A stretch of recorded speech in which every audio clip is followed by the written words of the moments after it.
يا بسيم، يا برنس، صباح الفل. الناس عماله تقول لك فخوخ بيوجع البطن، مش عارف بيجيب ايه. انا من امبارح عمال اكل فخوخ ما شاء الله، الله اكبر. وجايب لك بقى النهارده خوخ عشان ايه بالغص فيهم بقى. جايب لك النهارده خوخ نمره واحد بكام؟ ب 15 جنيه. البرنيكه فيها 10 12 كيلو. بص كده على ده عشان تعرف حجم الخوخ قد ايه. احجامه وسط مش كبيره اهي، الاحجام بتاعته وسط. تعال بقى للفاخر، تعال للفاخر والتاخر شويه يا برنس. قرب عليا يا بابا، تعالى كده قرب. قرب انت عليا. لا انا قربش ليه وانت رجلك اتكسرت. بص بقى الفاخر، الاربع خوخات مغطين ايديا. الفاخر ده بكام؟ ب 30 جنيه. ما شاء الله باكل منه. بص عسل نحله، فاتح منه خوخ بلدي ما شاء الله ب 30 جنيه.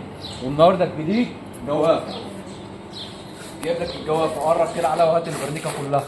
وش البرنيكه اهي. الجوافه النهارده ب 18 جنيه، الجوافه ب 18 جنيه. والشمام الكنتالوب قصدي، الشمام جاي بكره ان شاء الله. كنتالوب بقى، كنتالوب اللي بيعلم الحب برضه ب 18. اهم ما في الموضوع اللايك والشير والكومنت الجميل. وتابعني عشان لو مش متابعني يبقى فايتك كتير. سلام بقى.